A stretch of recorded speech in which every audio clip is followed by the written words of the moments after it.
일본이 20년을 공들였습니다. 수조 원을 쏟아부었죠. 발전소를 지어주고 도로를 닦아주고 공항까지 정비해줬습니다.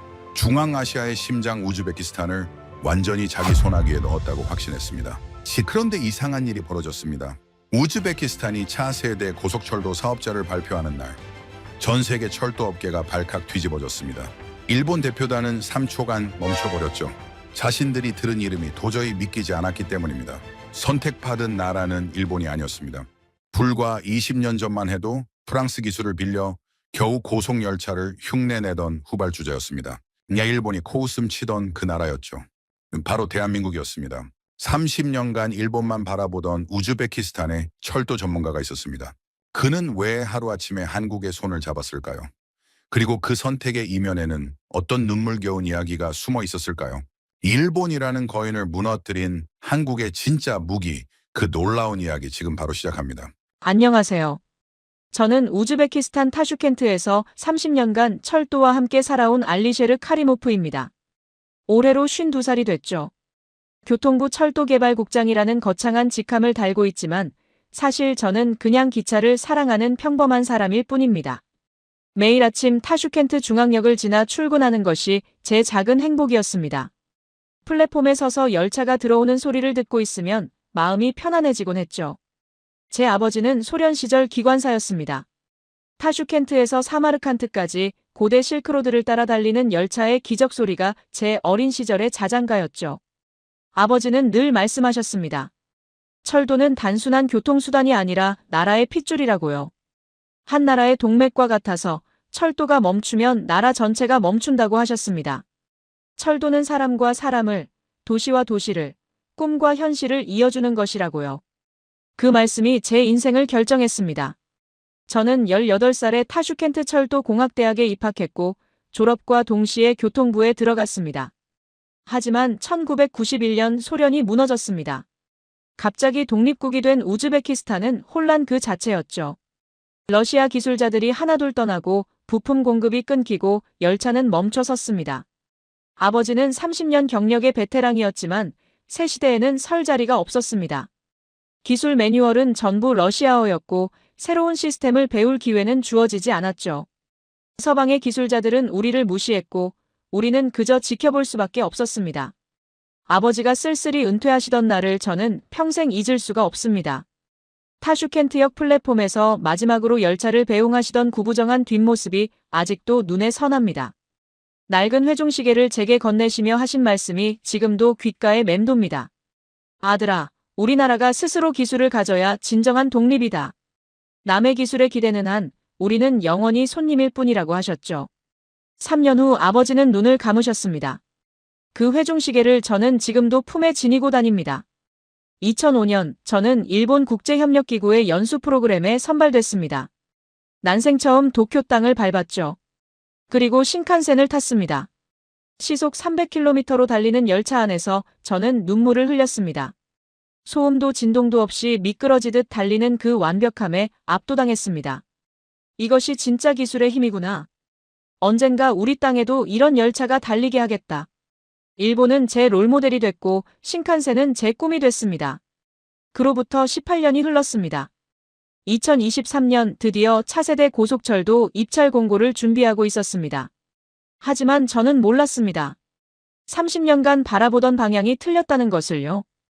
2011년 우즈베키스탄은 스페인 탈고사의 고속열차 아프로시옵을 도입했습니다. 저는 그 프로젝트의 실무 책임자였죠. 처음 아프로시옵이 타슈켄트역에 들어오던 날 저는 가슴이 벅차올랐습니다. 드디어 우리나라에도 고속열차가 달리는구나. 하지만 기쁨은 오래가지 않았습니다. 문제는 우즈베키스탄의 지형이었습니다. 유럽의 드넓은 평야와 달리 우리나라는 역과 역 사이가 짧고 곡선 구간과 언덕이 많았죠. 아프로시옵은 앞뒤 기관차가 객차를 끌고 가는 동력 집중식 열차였습니다. 힘은 좋았지만 치명적인 문제가 있었습니다. 멈췄다가 다시 출발하는데 시간이 너무 오래 걸렸죠. 언덕을 만날 때마다 속도가 뚝뚝 떨어졌습니다.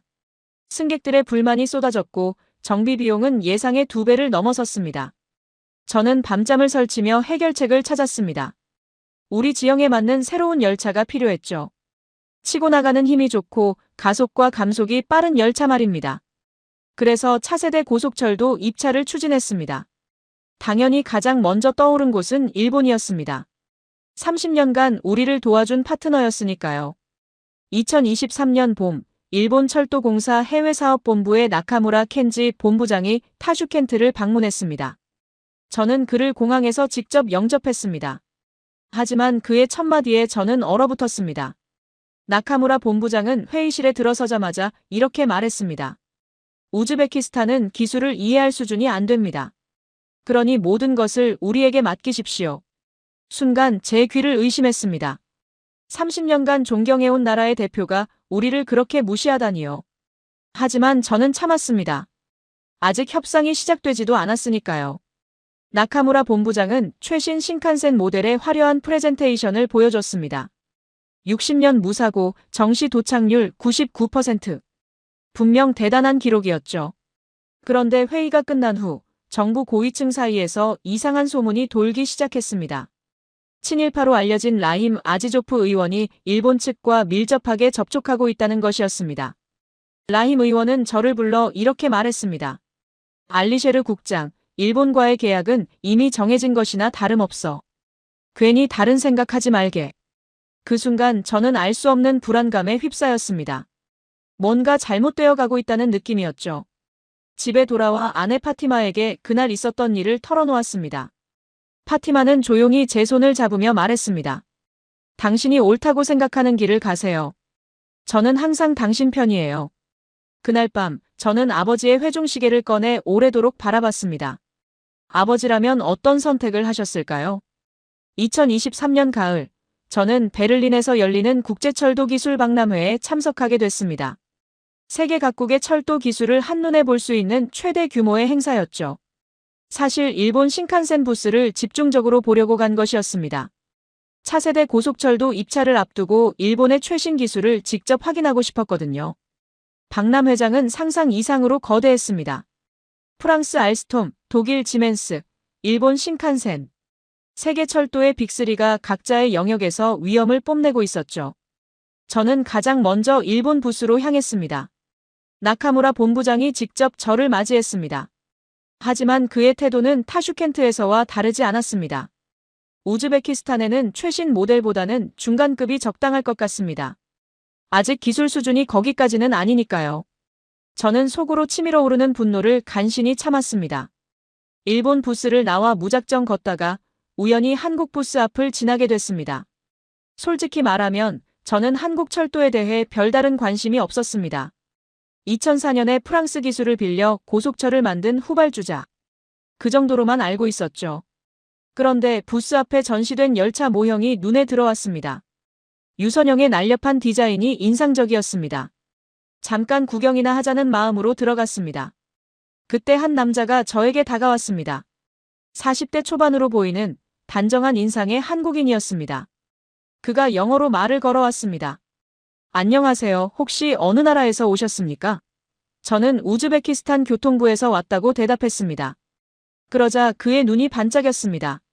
아, 중앙아시아의 철도 강국이시군요.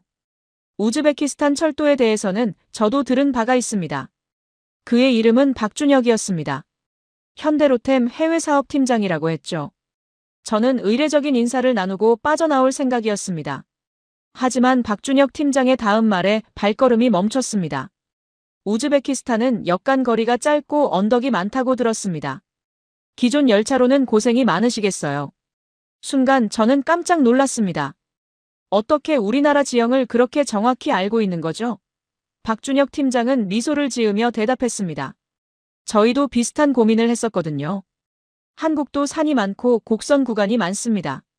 그래서 동력 분산식 열차를 개발했죠.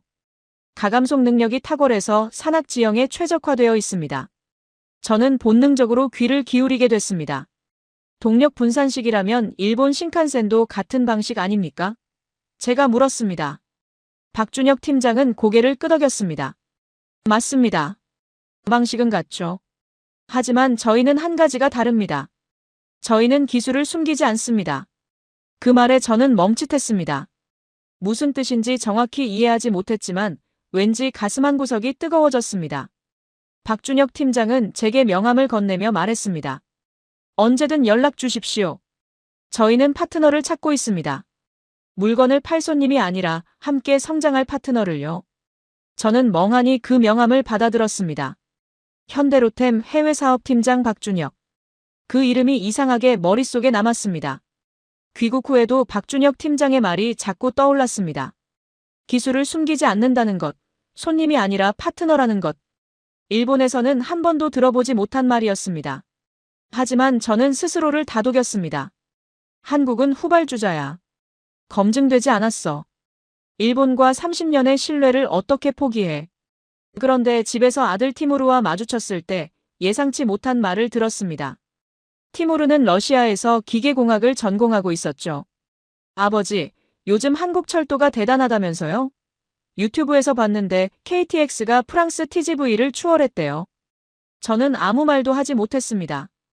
티무르가 말을 이었습니다. 아버지는 항상 일본만 바라보셨잖아요. 가끔은 다른 방향도 보셔야 하는 거 아니에요? 그날 밤 저는 인터넷으로 한국 고속철도에 대해 검색하기 시작했습니다.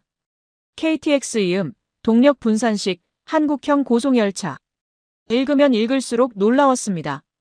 20년 전만 해도 프랑스 기술을 빌려 쓰던 나라가 이제는 자체 기술로 고속열차를 수출하고 있었습니다. 어떻게 이런 일이 가능한 걸까요? 그 궁금증이 저를 잠들지 못하게 했습니다. 2023년 겨울, 일본 측의 공식 제안서가 도착했습니다. 두꺼운 서류 봉투를 열어보는 제 손이 미세하게 떨렸습니다. 30년간 기다려온 순간이었으니까요. 일본이 우리에게 최신 신칸센을 제안한다. 그것만으로도 벅찬 일이었습니다. 하지만 제안서를 한 장 한 장 넘길수록 제 표정은 굳어갔습니다. 기술 사양은 분명 훌륭했습니다. 최신 N700S 모델, 시속 300km, 최첨단 안전 시스템. 문제는 그 다음 페이지에 있었습니다. 계약 조건이라는 제목 아래 믿기 어려운 내용이 빼곡히 적혀 있었습니다. 핵심 기술 이전 불가. 정비 및 수리는 반드시 일본 기술진이 담당. 부품은 100% 일본제만 사용 가능. 현지 기술 인력 양성 프로그램 없음. 저는 눈을 비비고 다시 읽었습니다. 분명히 그렇게 적혀 있었습니다. 이건 판매 계약이 아니었습니다. 이건 종속 계약이었습니다. 저는 분노를 참을 수 없었습니다. 30년간 존경해온 나라가 우리를 이렇게 취급하다니요. 우리가 원한 것은 단순히 기차를 사는 게 아니었습니다. 우리는 스스로 기차를 운영하고 정비하고 언젠가는 개량할 수 있는 능력을 원했습니다. 아버지가 그토록 바라셨던 기술 독립을요. 저는 곧바로 상부에 보고서를 올렸습니다. 일본 측 제안의 불공정성을 조목조목 지적했죠. 이 조건대로 계약하면 우즈베키스탄 철도는 향후 60년간 일본에 종속됩니다. 기술 이전 조항을 반드시 넣어야 합니다. 하지만 돌아온 것은 냉담한 반응이었습니다. 며칠 후 라힘 아지조프 의원이 저를 호출했습니다. 그의 사무실에 들어서자마자 불쾌한 느낌이 들었습니다. 라힘 의원은 차가운 눈으로 저를 바라보며 말했습니다. 알리셰르 국장, 당신의 보고서를 읽었네. 일본에 대한 모욕이야. 당장 철회하게. 저는 고개를 저었습니다. 이건 모욕이 아닙니다. 사실입니다. 라힘 의원은 비웃었습니다. 사실, 일본이 30년간 우리에게 얼마나 많은 투자를 했는지 알고 있나? 발전소, 도로, 공항. 그 은혜를 이렇게 갚을 건가? 저는 대답했습니다. 그래서 우리가 영원히 빚쟁이로 남아야 합니까? 라힘 의원의 얼굴이 붉어졌습니다. 그는 서류를 집어던지며 소리쳤습니다. 당신 같은 사람이 나라를 망치는 거야. 그 순간 저는 깨달았습니다. 라힘 의원이 왜 그토록 일본을 두둔하는지를요. 소문이 사실이었던 겁니다. 일본 측과 뭔가 거래가 있는 게 분명했습니다. 하지만 증거가 없었습니다. 저는 그저 이를 악물 수밖에 없었습니다. 일주일 후 더 충격적인 소식이 전해졌습니다. 일본 대표단이 미르조예프 대통령을 직접 접견했다는 것이었습니다. 나카무라 본부장이 대통령 앞에서 프레젠테이션을 했고 대통령도 긍정적인 반응을 보였다고 했습니다. 저는 막막해졌습니다.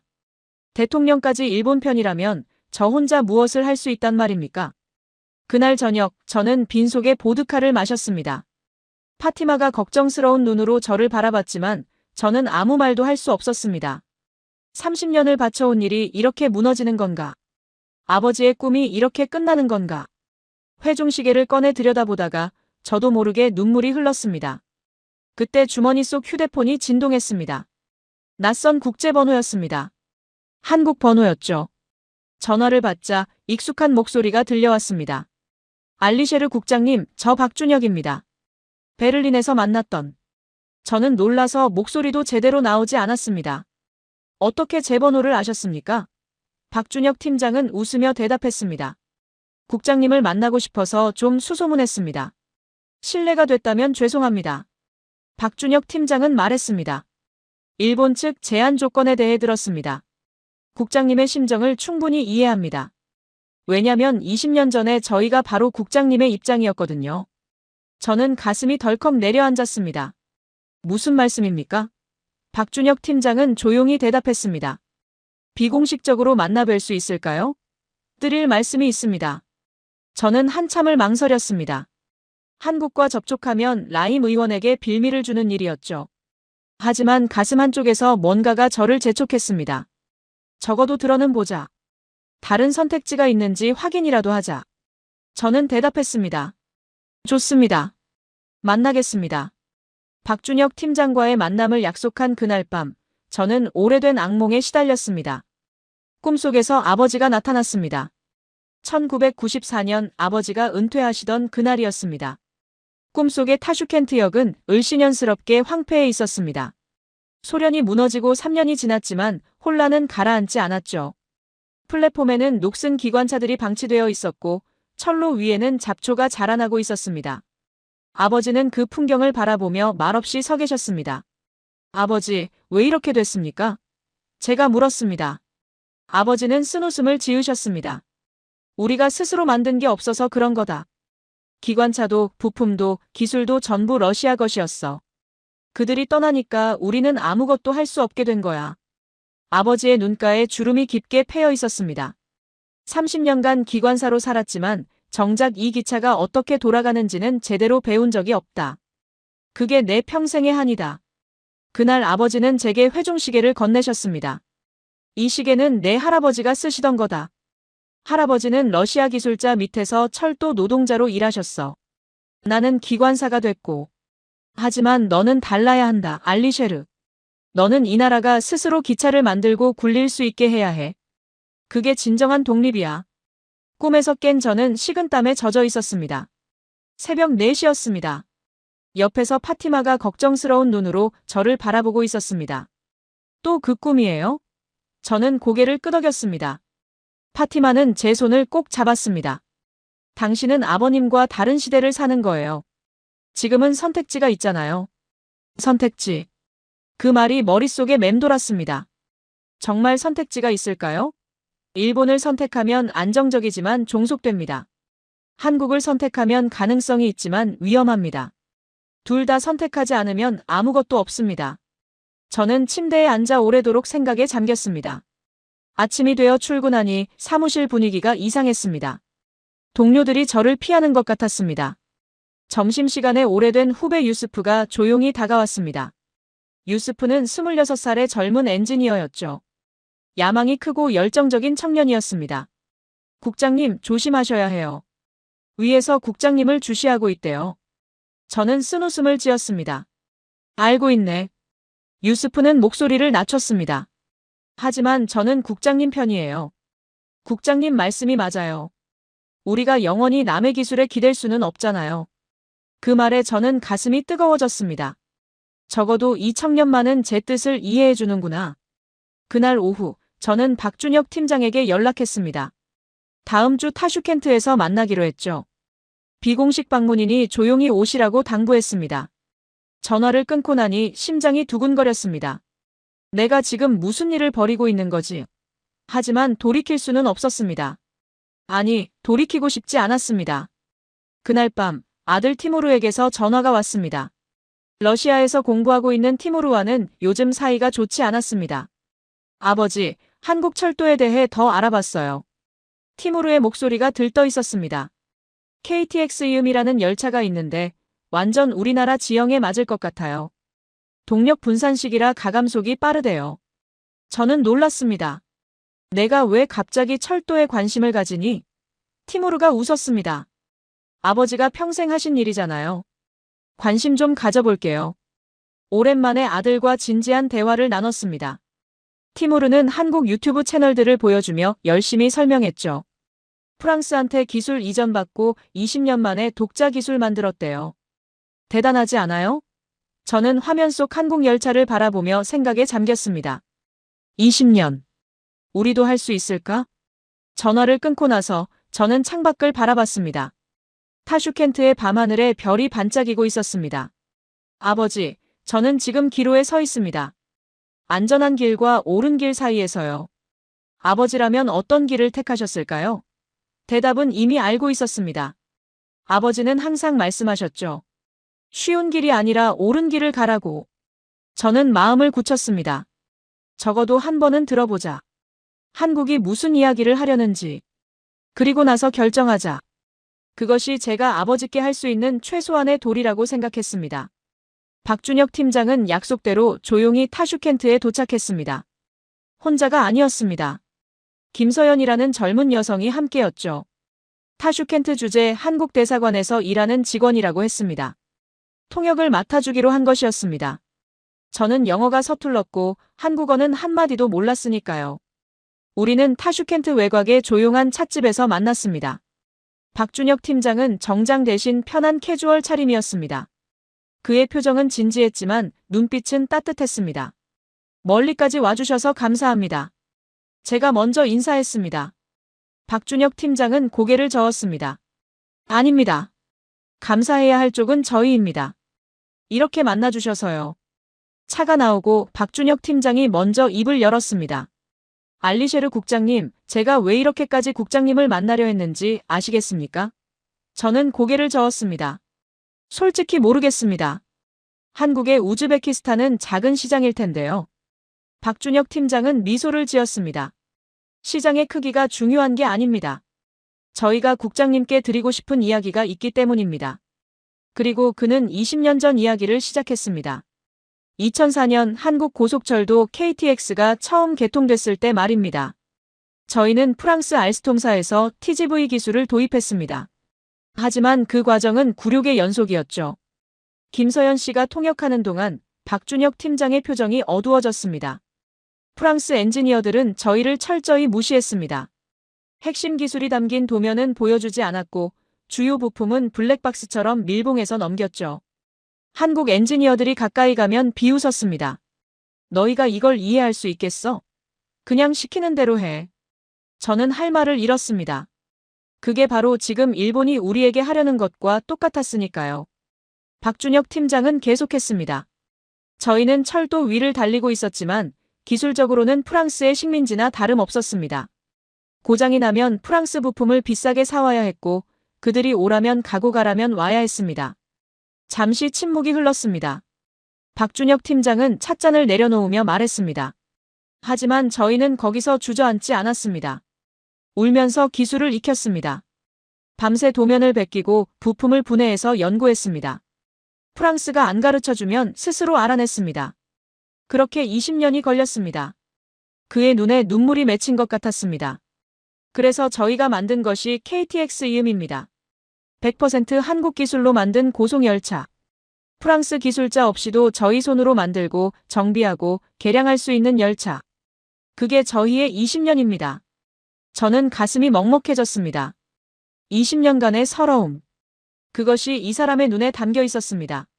그리고 그 서러움은 제가 느끼는 것과 너무나 닮아 있었습니다.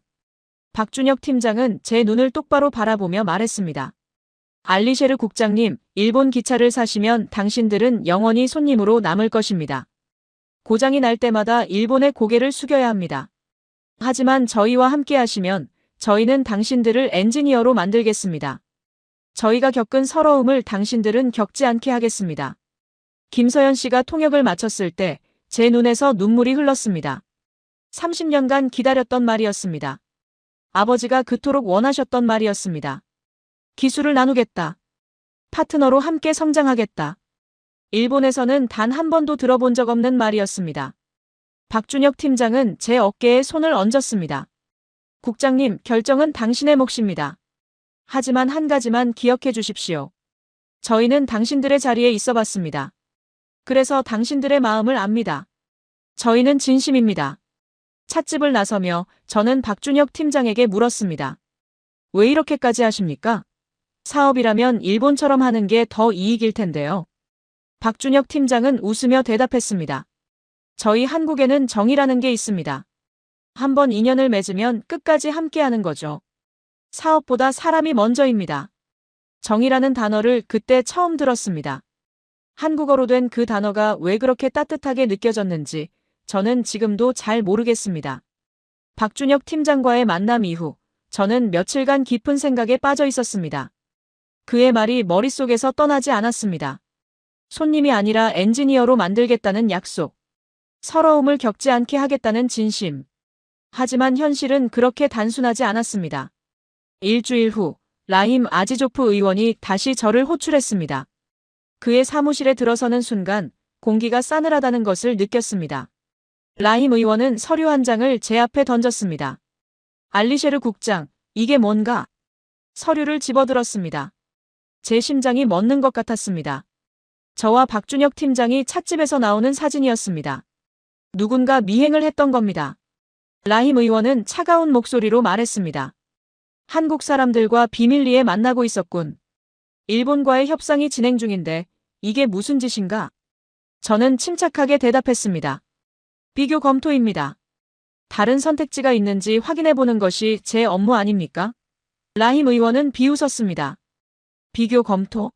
당신은 지금 일본과의 30년 관계를 위험에 빠뜨리고 있어. 한국이 뭔데?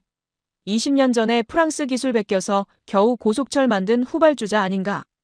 저는 이를 악물었습니다. 후발주자가 어떻습니까? 중요한 건 지금 그들이 무엇을 제안하느냐입니다. 라힘 의원의 눈이 날카로워졌습니다. 알리셰르, 마지막 경고야. 한국과의 접촉을 중단해. 그렇지 않으면 당신의 앞날을 장담할 수 없어. 저는 아무 말 없이 사무실을 나왔습니다. 그날부터 상황이 급변했습니다. 제가 맡고 있던 주요 회의에서 하나씩 배제되기 시작했습니다. 중요한 서류가 제 책상을 거치지 않고 직접 상부로 올라갔습니다. 동료들은 저와 눈을 마주치지 않았습니다. 조직 내에서 완전히 고립된 것이었죠. 점심시간에 함께 밥을 먹던 후배들도 하나둘 자리를 피했습니다. 오래 함께 일했던 부장은 복도에서 저를 마주치자 고개를 돌렸습니다.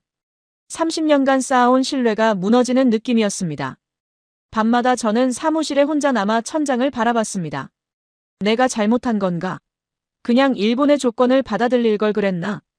유일하게 제 곁에 남은 것은 젊은 유스프뿐이었습니다. 유스프는 점심시간마다 저를 찾아왔습니다. 국장님, 저는 국장님이 옳다고 생각해요. 우리가 언제까지 남의 기술에 기댈 수는 없잖아요. 저는 쓴웃음을 지었습니다. 유스프, 자네까지 위험해질 필요 없어. 라힘 의원 눈밖에 나면 자네 앞길도 막혀. 유스프는 고개를 저었습니다. 그래도 저는 국장님 편이에요. 옳은 일에는 대가가 따르는 법이잖아요. 그의 말에 저는 가슴이 뜨거워졌습니다. 적어도 한 사람은 제 뜻을 알아주는구나. 며칠 후 일본 측에서 공식적인 압박이 왔습니다. 나카무라 본부장 명의의 서한이었습니다.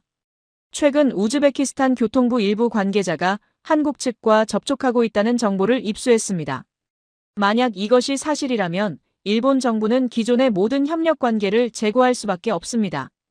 이것은 명백한 협박이었습니다. 그날 밤 저는 오래된 친구 올자스에게 전화했습니다. 올자스는 카자흐스탄 철도청에서 일하는 동기였습니다. 우리는 대학 시절부터 절친한 사이였죠. 올자스, 나 지금 큰 문제에 빠졌어. 올자스는 조용히 제 이야기를 들었습니다. 한참을 듣고 난 올자스가 말했습니다. 형, 우리 카자흐도 예전에 일본하고 비슷한 일이 있었어. 기술 이전 안 해주고 부품만 비싸게 팔아먹으려고 했지. 결국 우리는 다른 길을 찾았어. 저는 물었습니다. 어떻게 됐어? 올자스가 한숨을 쉬었습니다. 아직 진행 중이야. 쉽지 않아. 하지만 형, 이건 확실해. 싸우지 않으면 아무것도 바뀌지 않아. 전화를 끊고 나서 저는 창밖을 바라봤습니다. 타슈켄트의 밤은 깊었습니다. 싸우지 않으면 아무것도 바뀌지 않는다. 올자스의 말이 가슴에 박혔습니다. 하지만 싸울 힘이 있을까요? 모두가 등을 돌린 상황에서 그때 휴대폰에 메시지가 도착했습니다. 박준혁 팀장이었습니다. 국장님 힘내십시오. 저희는 기다리고 있겠습니다. 짧은 문장이었지만 그 순간 저는 주저앉지 않겠다고 다짐했습니다. 고립된 지 한 달이 지났습니다. 저는 매일 사무실에 출근했지만 할 일이 없었습니다. 중요한 업무는 모두 다른 사람에게 넘어갔고 저는 그저 시간을 때우는 존재가 되어 있었죠. 차라리 해고를 당하는 게 나을 것 같다는 생각마저 들었습니다. 그런데 어느 날 오후 예상치 못한 일이 벌어졌습니다. 대통령 비서실에서 전화가 왔습니다. 알리셰르 카리모프 국장님이십니까? 미르조예프 대통령께서 내일 오전 9시에 면담을 요청하셨습니다. 저는 귀를 의심했습니다. 대통령이 저를 부르다니요. 라힘 의원의 압력으로 완전히 찍힌 상황인데 왜 갑자기? 그날 밤 저는 잠을 이룰 수 없었습니다. 온갖 생각이 머릿속을 스쳤습니다. 혹시 라힘 의원이 저를 공식적으로 축출하려고 대통령까지 동원한 건가? 아니면 일본 측의 압력으로 제가 문책을 당하는 건가? 아무리 생각해도 좋은 시나리오가 떠오르지 않았습니다. 다음 날 아침 저는 떨리는 마음으로 대통령궁에 들어섰습니다. 긴 복도를 걸으며 아버지의 회중시계를 만졌습니다. 무슨 일이 일어나든 당당하게 맞서자. 그것이 제가 할 수 있는 전부였습니다. 집무실 문이 열리고 미르조예프 대통령이 저를 맞았습니다. 의외로 따뜻한 표정이었습니다. 알리셰르 국장, 어서 오시오. 앉으시오. 저는 조심스럽게 자리에 앉았습니다. 대통령은 잠시 저를 바라보더니 말을 꺼냈습니다. 요즘 고생이 많다고 들었소. 저는 놀랐습니다. 대통령이 제 상황을 알고 있다니요. 대통령은 계속했습니다. 라힘 의원에게 압력을 받고 있다면서 일본 측과의 문제로. 저는 솔직하게 대답했습니다. 그렇습니다. 저는 일본의 계약 조건이 불공정하다고 생각합니다. 대통령은 고개를 끄덕였습니다.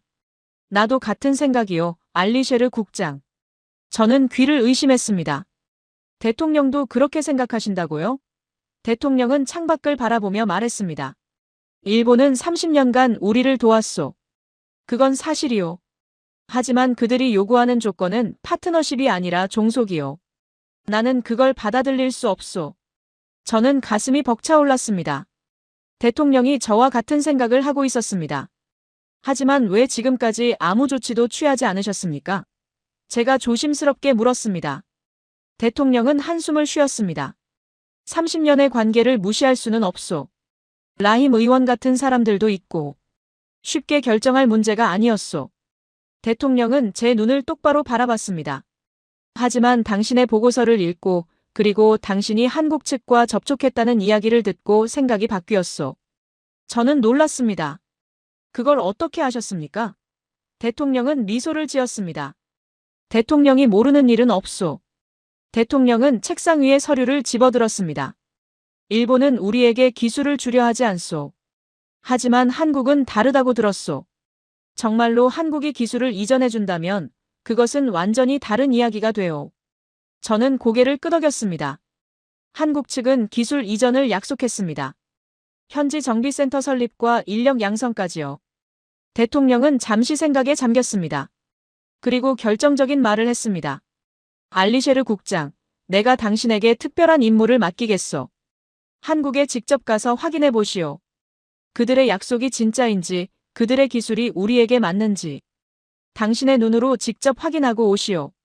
저는 믿을 수 없었습니다. 대통령이 직접 한국 방문을 지시하다니요. 하지만 라힘 의원이 알면? 제가 물었습니다. 대통령은 손을 내저었습니다. 라힘 의원에게는 비밀로 하시오. 이건 당신과 나만 아는 일이오. 공식 출장이 아니라 개인 휴가로 처리하겠소. 집무실을 나서는 저의 발걸음은 날아갈 것 같았습니다. 대통령이 저와 같은 편이었습니다. 아직 희망이 있었습니다. 복도를 걸으며 저는 아버지의 회중시계를 꺼내 들었습니다. 아버지, 길이 열렸습니다. 아직 멀지만 한 걸음 내딛었습니다. 대통령궁을 나서자마자 박준혁 팀장에게 연락했습니다. 한국에 가겠습니다. 직접 보고 싶습니다. 당신들의 기술과 진심을요. 박준혁 팀장은 기쁜 목소리로 대답했습니다. 환영합니다, 국장님. 저희가 모든 것을 보여드리겠습니다. 전화를 끊고 하늘을 올려다봤습니다. 타슈켄트의 하늘은 맑고 푸르렀습니다. 오랜만에 가슴속에서 희망이 피어올랐습니다. 한국 방문을 앞두고 저는 조용히 준비를 시작했습니다. 대통령의 지시대로 공식 출장이 아닌 개인 휴가로 처리했죠.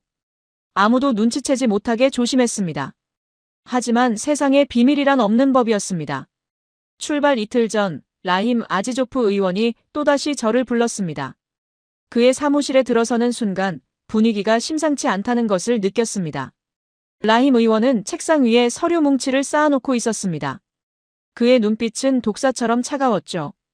알리셰르 국장, 한국에 간다면서. 저는 심장이 덜컥 내려앉았습니다. 어떻게 알았지? 대통령과 저만 아는 일인데. 라힘 의원은 비웃었습니다. 내가 모르는 게 있을 것 같나? 당신의 휴가 신청서를 봤어. 이 시국에 갑자기 휴가라니 너무 뻔하지 않나? 저는 침묵했습니다. 변명해봐야 소용없다는 것을 알았으니까요. 라힘 의원은 서류 뭉치를 집어들었습니다. 이게 뭔지 알아? 당신에 대한 감찰조사 요청서야. 국가 이익에 반하는 행위, 외국 세력과의 부적절한 접촉, 직무태만. 죄목이 꽤 많더군. 저는 눈앞이 캄캄해졌습니다. 감찰조사라니. 30년간 쌓아온 경력이 한순간에 무너질 수 있었습니다. 라힘 의원은 차갑게 말했습니다.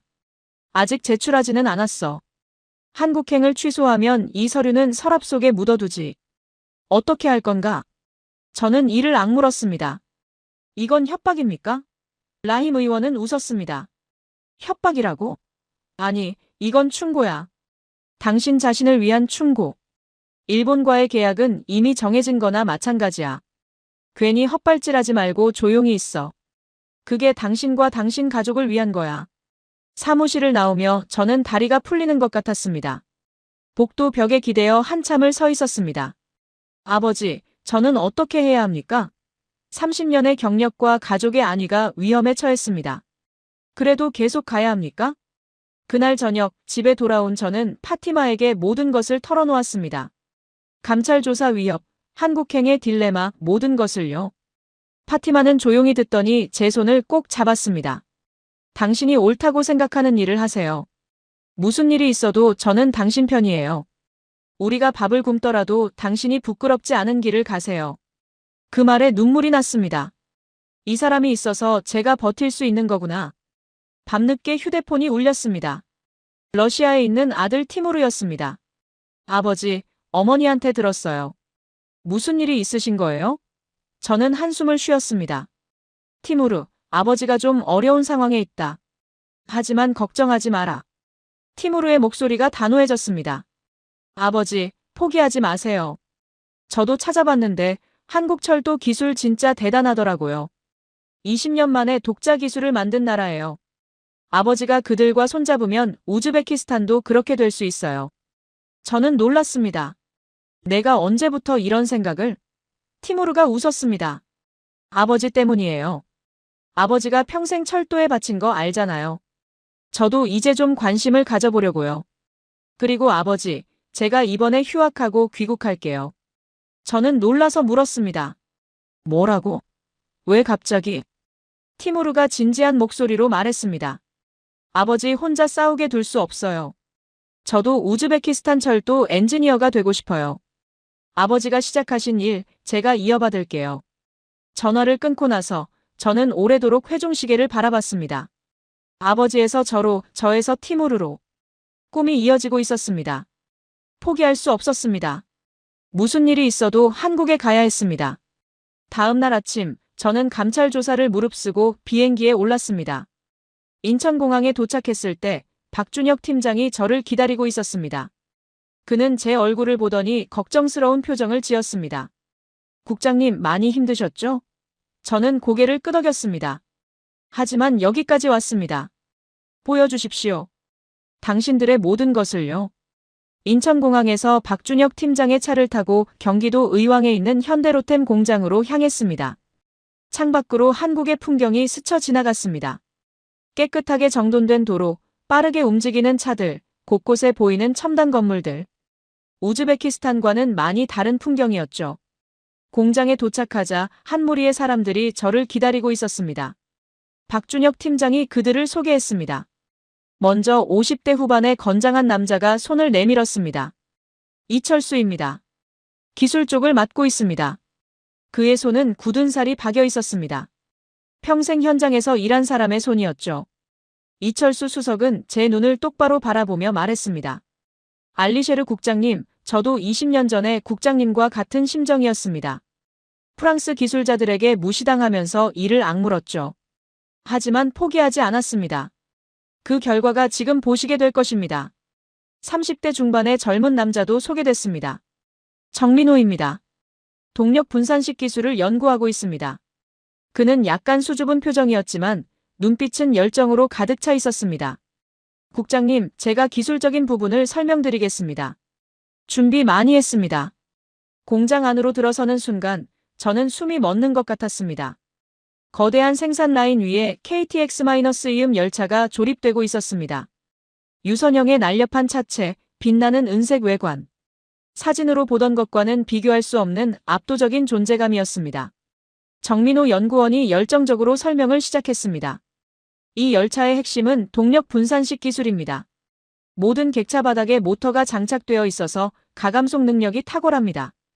우즈베키스탄처럼 역간 거리가 짧고 언덕이 많은 지형에 최적화되어 있죠. 저는 열차 밑으로 들어가 바퀴 부분을 살펴봤습니다.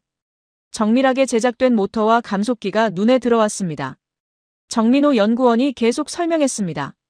기존 동력 집중식은 앞뒤 기관차만 힘을 내지만 동력 분산식은 모든 바퀴가 동시에 힘을 냅니다. 그래서 언덕에서도 속도가 떨어지지 않죠. 저는 물었습니다. 일본 신칸센도 동력 분산식 아닙니까? 뭐가 다릅니까? 정민호 연구원은 고개를 끄덕였습니다. 방식은 같습니다.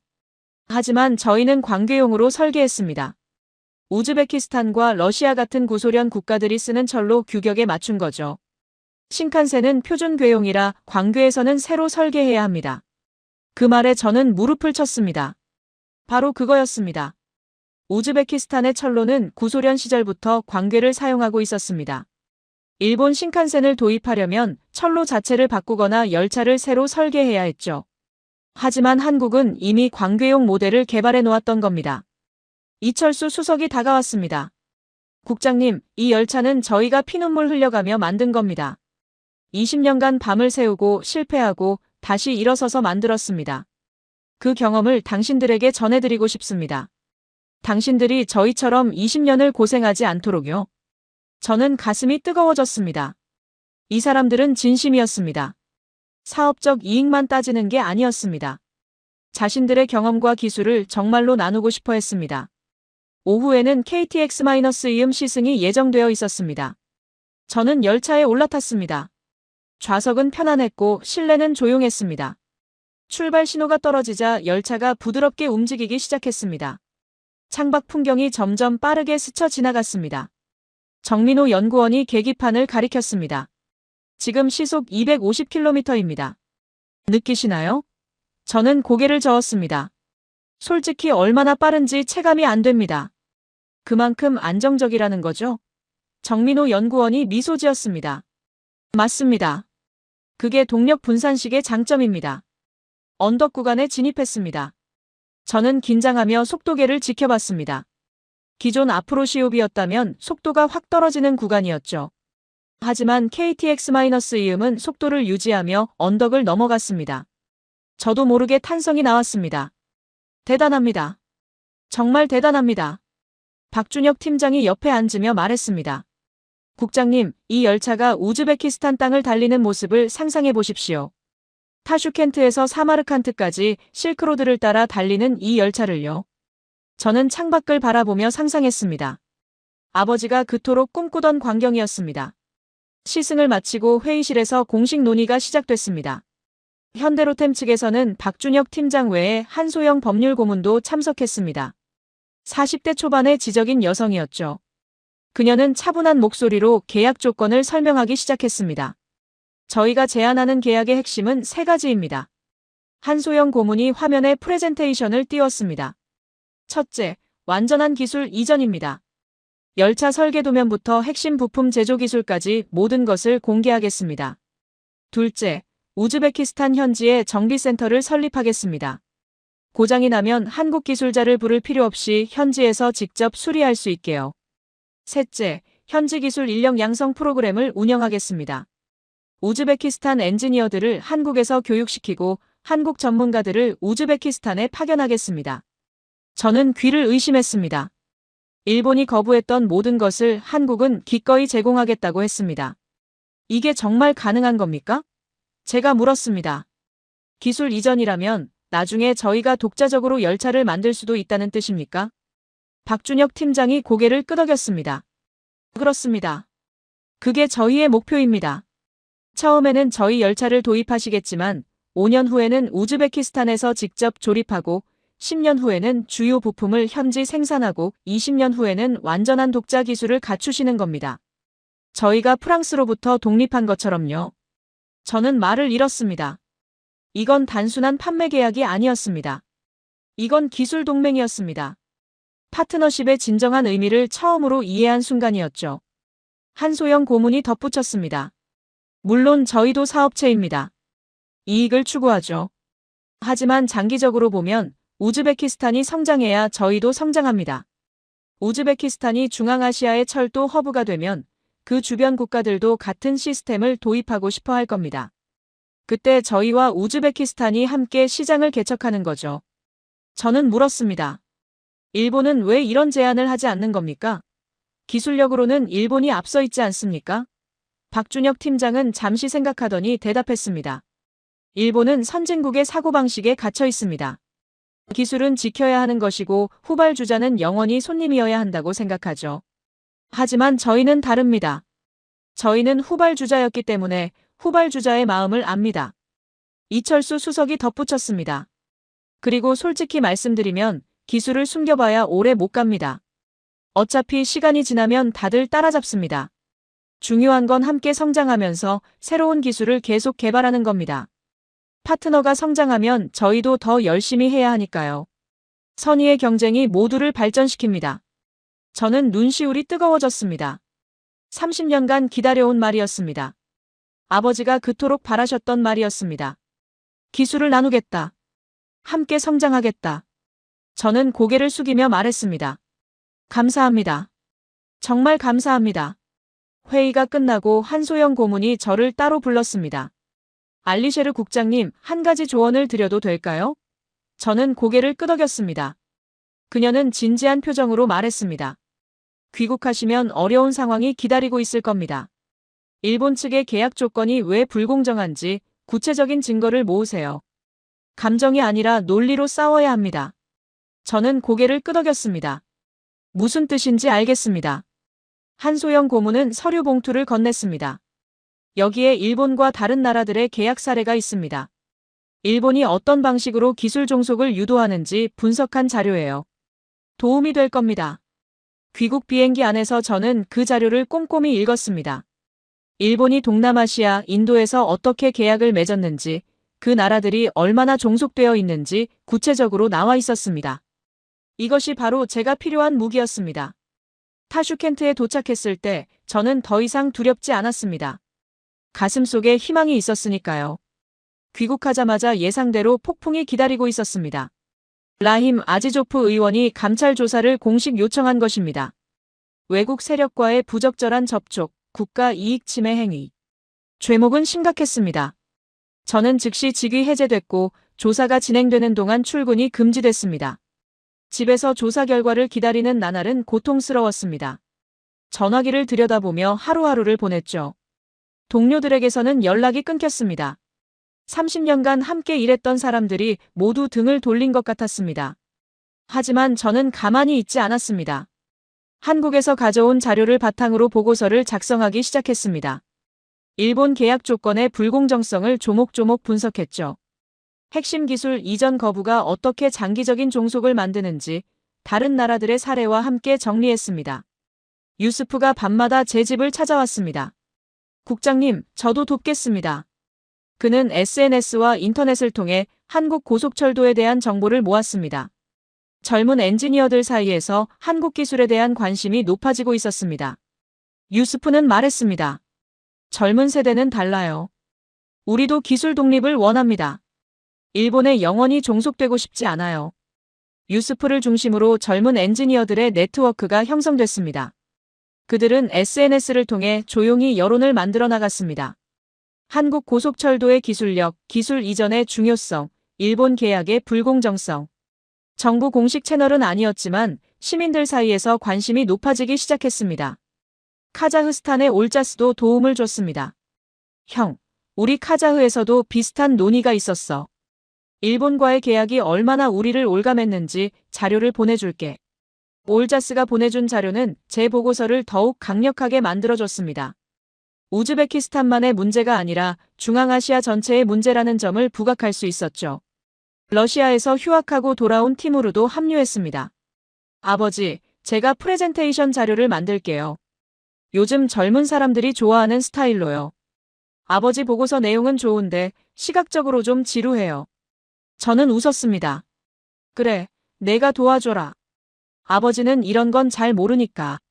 티무르는 밤새 작업해서 세련된 프레젠테이션을 만들어냈습니다. 그래프, 도표, 비교 분석이 한눈에 들어왔습니다. 일본 vs 한국, 종속 vs 파트너십의 차이가 명확하게 드러났죠.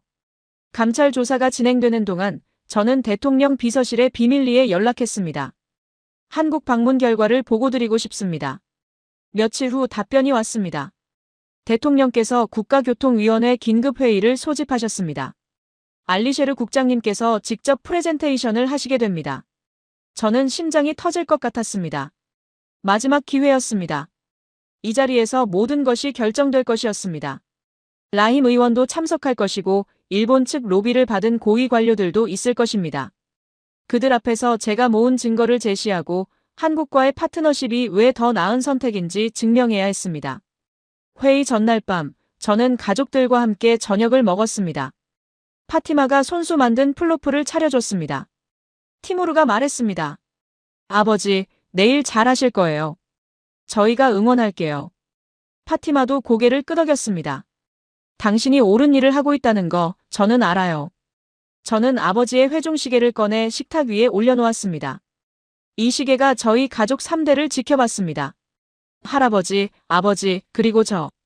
내일은 이 시계가 새로운 역사를 지켜볼 겁니다. 우즈베키스탄 철도의 새로운 시작을요. 그날 밤 저는 프레젠테이션 자료를 마지막으로 점검했습니다. 모든 것이 준비됐습니다. 이제는 운명에 맡길 차례였습니다. 국가교통위원회 긴급회의가 열리는 날 아침, 저는 일찍 일어나 준비했습니다. 가장 깨끗한 양복을 입고 아버지의 회중시계를 주머니에 넣었습니다. 파티마가 문 앞에서 저를 배웅했습니다. 당신은 옳은 일을 하고 있어요. 가서 보여주세요. 회의장에 들어서자 긴장된 분위기가 느껴졌습니다. 기다란 회의 테이블 주위로 고위 관료들이 앉아 있었습니다. 한쪽 끝에 미르조예프 대통령이 자리하고 있었고 반대편에는 라힘 아지조프 의원이 날카로운 눈으로 저를 노려보고 있었습니다. 대통령이 입을 열었습니다. 오늘 이 자리는 차세대 고속철도 사업의 방향을 결정하기 위해 마련됐습니다. 알리셰르 카리모프 국장이 특별 보고를 할 것입니다. 라힘 의원이 손을 들었습니다. 대통령님, 알리셰르 국장은 현재 감찰 조사를 받고 있는 상태입니다. 이런 자리에서 발언권을 주는 것이 적절합니까? 회의장에 술렁임이 일었습니다. 대통령은 차분하게 대답했습니다. 감찰 조사는 아직 결론이 나지 않았습니다.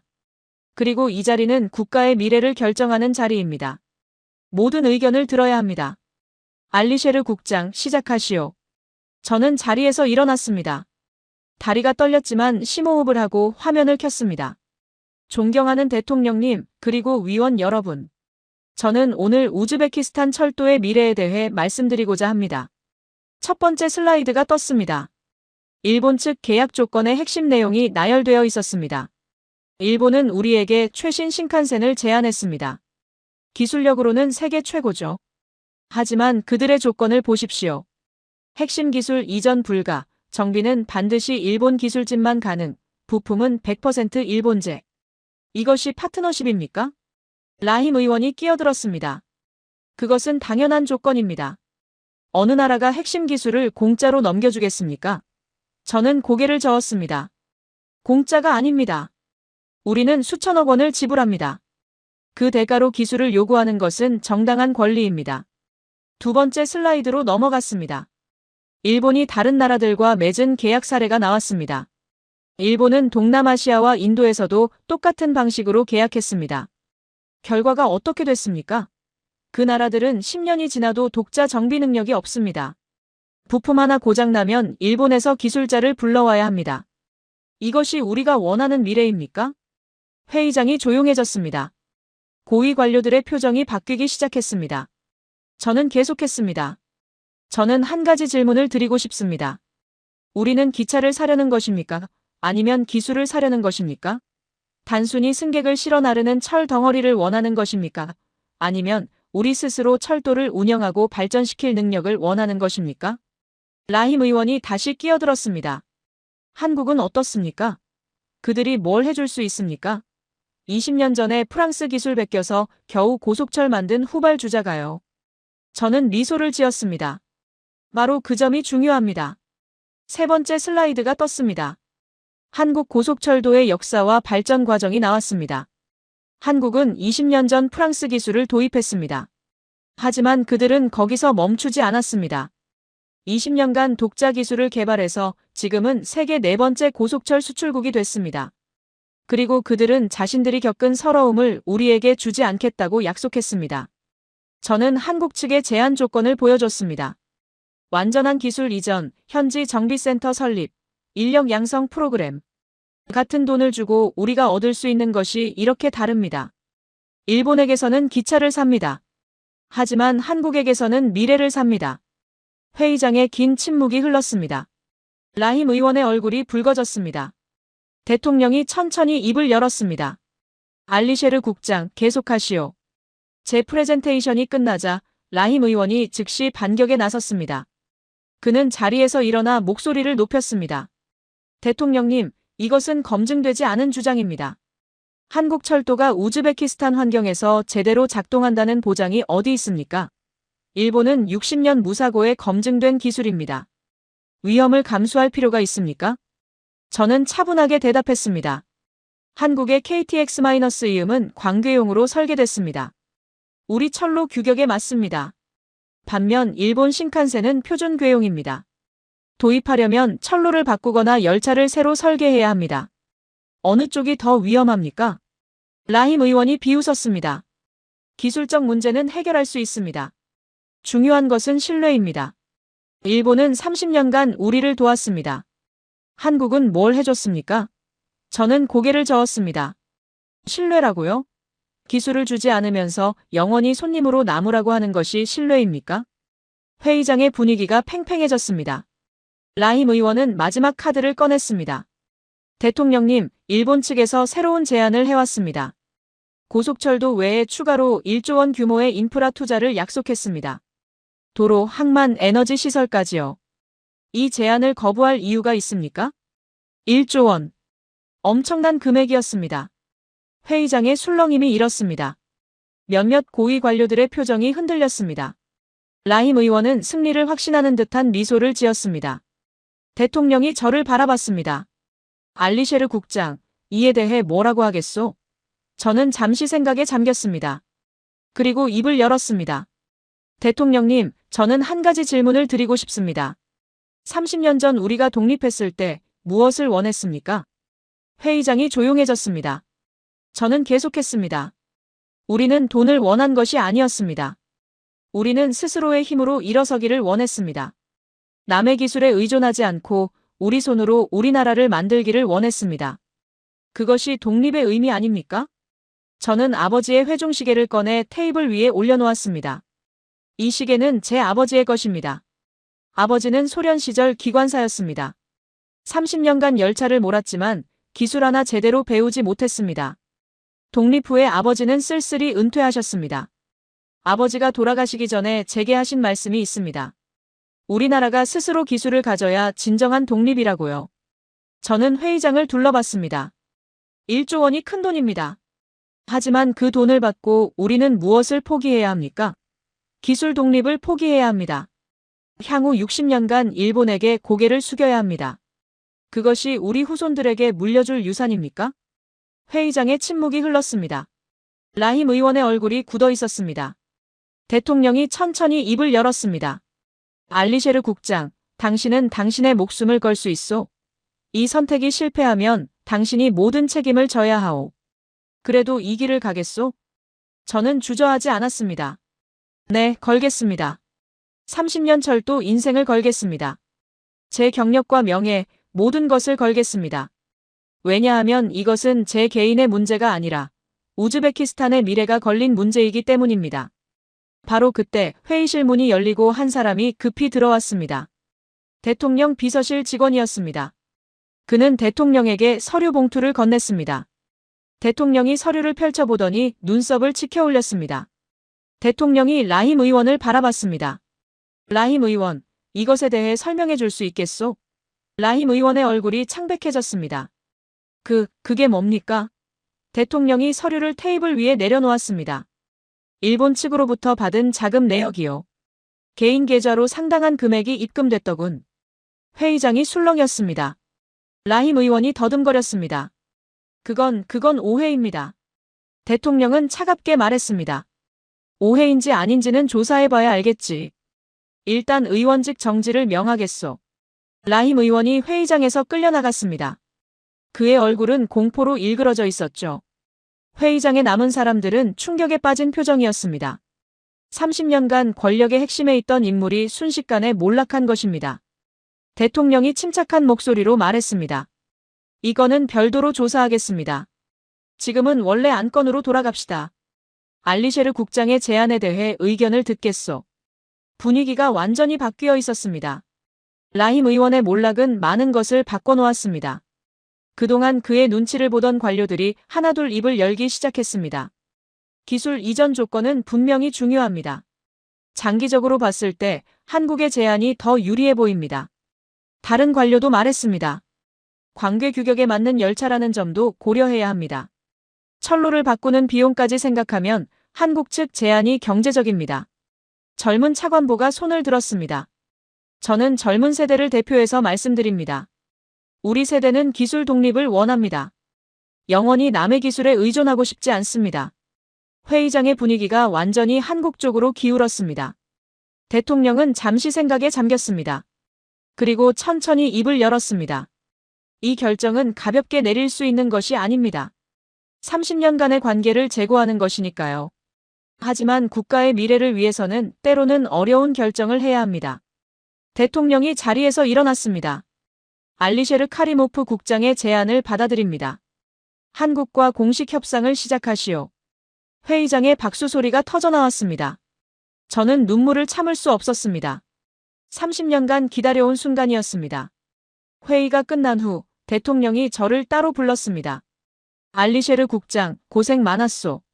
저는 고개를 숙였습니다. 대통령님의 결단 덕분입니다. 대통령은 미소를 지었습니다. 당신의 용기 덕분이요. 포기하지 않고 끝까지 싸운 당신 말이요. 대통령이 덧붙였습니다. 그리고 당신에 대한 감찰 조사는 취소됩니다. 무혐의 처리하겠소. 저는 안도의 한숨을 내쉬었습니다. 감사합니다, 대통령님. 대통령은 제 어깨를 두드렸습니다. 이제 시작이요. 진짜 일은 이제부터입니다. 회의장을 나오자 유스프가 복도에서 기다리고 있었습니다. 그의 눈에 눈물이 맺혀 있었습니다. 국장님, 성공하셨어요. 저는 그를 끌어안았습니다. 아니, 우리가 성공한 거다. 너 없이는 불가능했어. 집에 돌아오자 파티마와 티무르가 문 앞에서 기다리고 있었습니다. 제 표정을 보자마자 그들은 알아챘습니다. 파티마가 저를 안으며 말했습니다. 해냈군요, 당신. 티무르도 달려와 저를 안았습니다. 아버지, 자랑스러워요. 저는 아버지의 회종시계를 꺼내 들었습니다. 아버지, 해냈습니다. 30년이 걸렸지만 마침내 해냈습니다. 눈물이 흘렀습니다. 하지만 이번에는 기쁨의 눈물이었습니다. 그날 밤 저는 박준혁 팀장에게 전화했습니다. 박 팀장님, 성공했습니다. 공식 협상이 시작됩니다. 박준혁 팀장의 목소리가 떨렸습니다. 축하드립니다, 국장님. 정말로 축하드립니다. 저희도 최선을 다하겠습니다. 전화를 끊고 저는 창밖을 바라봤습니다. 타슈켄트의 밤하늘에 별이 유난히 밝게 빛나고 있었습니다. 2024년 6월 타슈켄트 국제 컨벤션 센터에서 역사적인 계약 체결식이 열렸습니다. 전 세계 언론이 주목하는 가운데 우즈베키스탄과 한국이 고속철도 도입 계약을 맺는 순간이었습니다. 계약 규모는 2,700억 원. 대한민국 철도 역사 130년 만에 첫 고속철 수출이었습니다. 프랑스, 일본, 독일에 이어 세계 네 번째 고속철 수출국. 그 역사적인 순간에 제가 서 있었습니다. 계약서에 서명하는 순간 제 손이 떨렸습니다. 30년간의 꿈이 현실이 되는 순간이었으니까요. 미르조예프 대통령이 옆에서 지켜보고 있었고 박준혁 팀장이 한국 측 대표로 마주 앉아 있었습니다. 서명이 끝나고 박준혁 팀장이 손을 내밀었습니다. 저는 그 손을 꼭 잡았습니다. 두 나라의 악수가 아니라 두 파트너의 악수였습니다. 박준혁 팀장이 말했습니다. 이제 시작입니다, 국장님. 함께 역사를 만들어 갑시다. 저는 고개를 끄덕였습니다. 네, 함께 갑시다. 계약 체결 소식이 전해지자 세계 언론이 들끓었습니다. 일본이 30년 공들인 시장을 한국이 빼앗았다. 헤드라인들이 자극적이었죠. 하지만 저는 그런 표현이 마음에 들지 않았습니다. 빼앗은 것이 아니라 더 나은 파트너를 선택한 것이니까요. 일본 측의 반응은 냉담했습니다. 나카무라 본부장은 공식 성명을 발표했습니다. 우즈베키스탄의 선택을 존중하지만 검증되지 않은 기술을 도입한 결과에 대해서는 책임질 수 없다. 빈정거리는 듯한 말투였죠. 하지만 저는 개의치 않았습니다. 결과로 보여주면 되니까요. 계약 체결식이 끝난 후 대통령이 저를 불렀습니다. 알리셰르 국장, 당신에게 새로운 임무를 맡기겠소. 한국과의 협력 사업 전반을 총괄해 주시오. 기술 이전부터 인력 양성까지 모든 것을요. 저는 고개를 숙였습니다. 영광입니다, 대통령님. 최선을 다하겠습니다. 그날 저녁 현대로템 팀과 함께 저녁 식사를 했습니다. 박준혁 팀장, 이철수 수석, 정민호 연구원, 한소영 고문.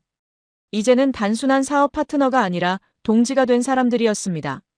이철수 수석이 잔을 들었습니다. 알리셰르 국장님, 이제 진짜 일이 시작됩니다. 우리가 겪은 20년의 고생을 당신들은 반으로 줄여드리겠습니다. 정민호 연구원도 말했습니다. 국장님, 우즈베키스탄 엔지니어들을 만나는 게 정말 기대됩니다. 같이 일하면서 많이 배우고 싶어요. 박준혁 팀장이 제게 말했습니다. 국장님, 솔직히 고백하면 처음 베를린에서 국장님을 만났을 때 이렇게 될 줄 몰랐습니다. 그냥 명함 하나 건네고 끝날 줄 알았죠. 하지만 국장님의 눈빛에서 뭔가 다른 것을 봤습니다. 저는 물었습니다. 뭘 보셨는데요? 박준혁 팀장이 미소 지었습니다. 20년 전 저희 선배들이 가졌던 것과 같은 눈빛이요. 절박함과 열정, 그리고 포기하지 않겠다는 의지요. 그때 저는 생각했습니다. 이분이라면 해낼 수 있겠다고요. 저는 가슴이 뭉클해졌습니다. 그날 밤 저는 혼자 타슈켄트역을 찾았습니다. 플랫폼에 서서 텅 빈 철로를 바라봤습니다. 몇 년 후면 이 철로 위로 한국의 기술로 만든 고속열차가 달릴 것입니다. 아버지가 그토록 꿈꾸던 광경이었습니다. 주머니에서 회중시계를 꺼냈습니다. 아버지, 이제 시작입니다. 아직 갈 길이 멀지만 첫 발을 내딛었습니다. 지켜봐 주세요. 계약 체결 후 한 달이 지나 한국기술진의 첫 번째 파견팀이 타슈켄트에 도착했습니다. 이철수 수석이 팀장을 맡았고 정민호 연구원을 포함한 10명의 엔지니어가 함께 왔습니다. 저는 공항에서 직접 그들을 영접했습니다. 이철수 수석은 공항에 내리자마자 주변을 둘러봤습니다. 공기가 다르군요. 건조하고 시원합니다. 저는 웃었습니다. 중앙아시아의 기후입니다. 한국과는 많이 다르죠? 이철수 수석이 고개를 끄덕였습니다. 네, 하지만 철도는 어디서나 철도입니다. 본질은 같죠. 첫 번째 목적지는 타슈켄트 철도 정비창이었습니다. 한국팀이 현지 시설을 점검하고 향후 정비센터 설립을 위한 기초조사를 하기 위해서였죠. 정비창에는 젊은 우즈베키스탄 엔지니어들이 기다리고 있었습니다. 유스프가 그들을 이끌고 있었습니다. 이철수 수석이 엔지니어들 앞에 섰습니다. 통역을 통해 그가 말했습니다. 여러분, 저는 35년간 철도와 함께 살아온 사람입니다. 20년 전, 저도 여러분과 같은 자리에 있었습니다. 프랑스 기술자들 앞에서 주눅 들어 있었죠. 하지만 오늘 저는 가르치는 위치에 서게 됐습니다. 여러분도 반드시 그렇게 될 겁니다. 젊은 엔지니어들의 눈이 반짝였습니다. 이철수 수석이 계속했습니다. 제가 여러분에게 한 가지 약속하겠습니다. 저희는 아무것도 숨기지 않겠습니다. 도면도, 기술도, 노하우도 모두 공개하겠습니다. 왜냐하면 여러분이 성장해야 저희도 성장하기 때문입니다. 함께 가는 겁니다. 그날부터 본격적인 기술 교육이 시작됐습니다. 정민호 연구원은 동력 분산식 기술의 원리를 설명했습니다. 젊은 엔지니어들은 열심히 필기했고 궁금한 것은 쉴 새 없이 질문했습니다. 정민호 연구원은 한 번도 귀찮은 표정을 짓지 않았습니다. 오히려 질문을 받을 때마다 더 신이 나서 설명했죠. 유스프가 제게 말했습니다. 국장님, 한국 분들 정말 다르네요. 일본 기술자들이 왔을 때는 질문하면 찡그렸는데 이분들은 오히려 좋아해요. 저는 고개를 끄덕였습니다. 그게 바로 파트너와 손님의 차이야. 저녁에는 한국 팀과 우즈베키스탄 팀이 함께 식사를 했습니다. 플로프와 삼사, 만티 같은 우즈베키스탄 전통 음식이 차려졌습니다.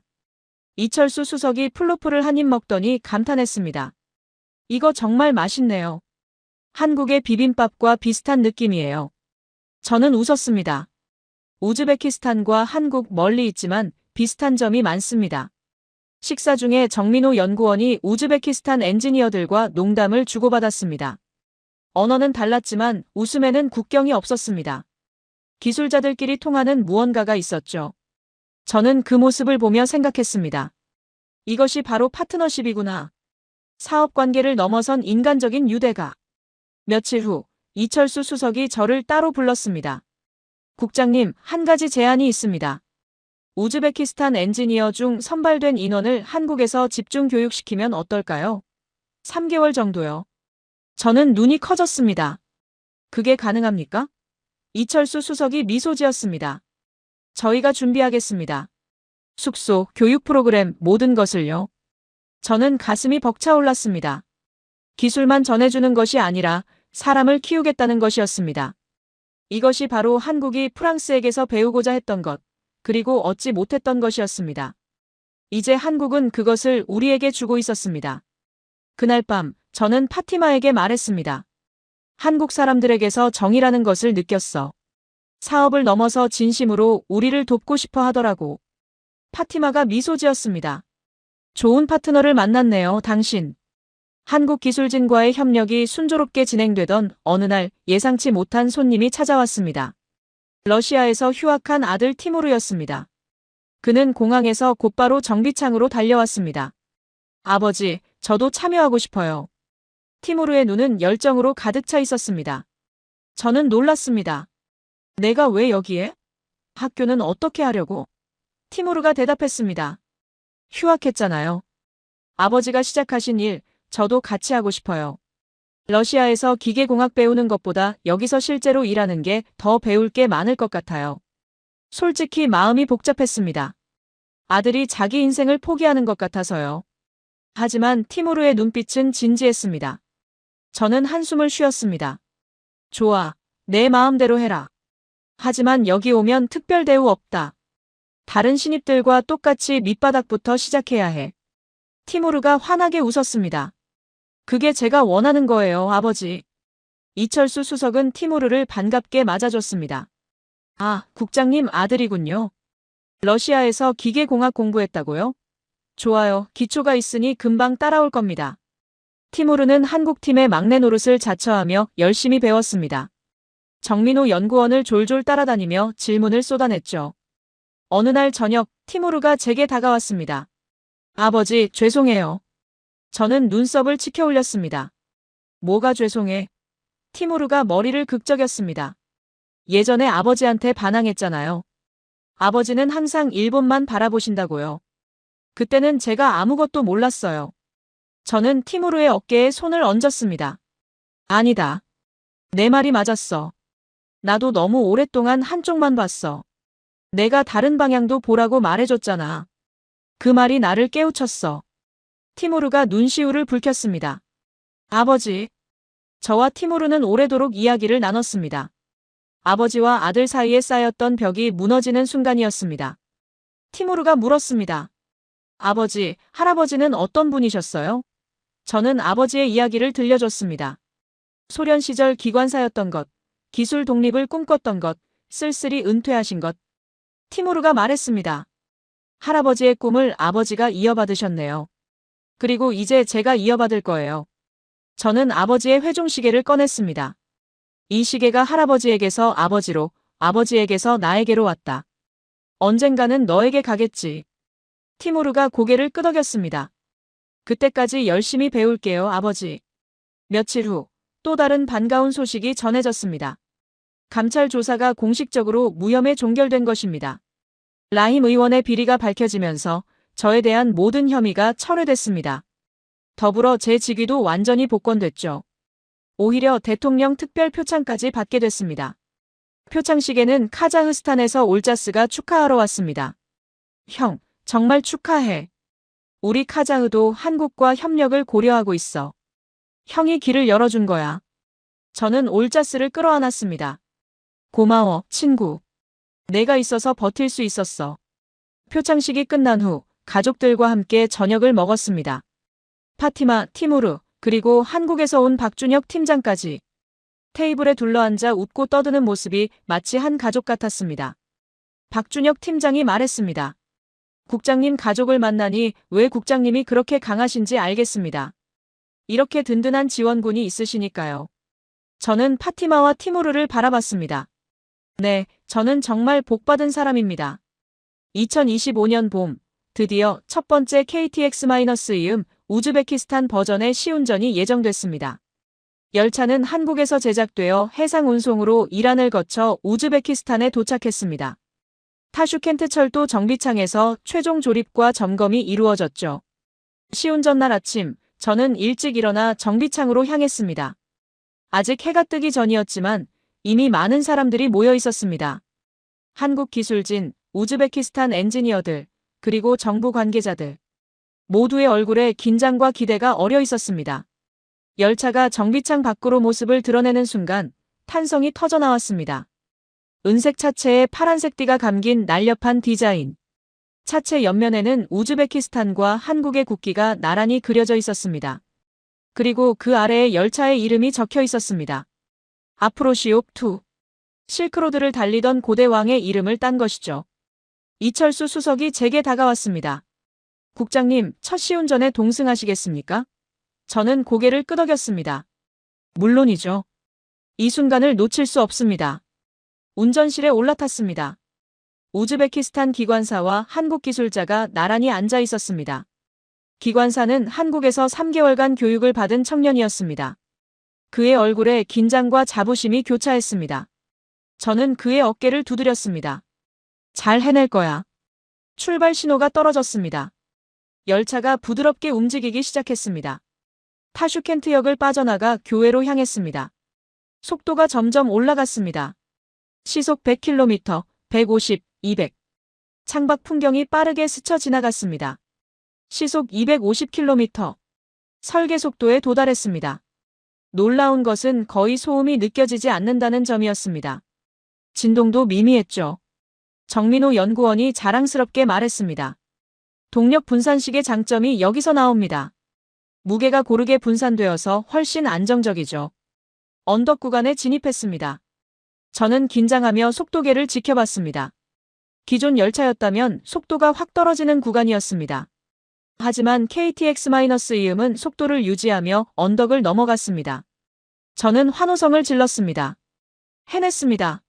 정말로 해냈습니다. 창밖으로 실크로드의 풍경이 펼쳐졌습니다. 황금빛 사막, 푸른 오아시스, 고대 도시의 유적들. 천년 전 상인들이 낙타를 타고 지나던 그 길을 이제 고속열차가 달리고 있었습니다. 저는 눈물을 참을 수 없었습니다.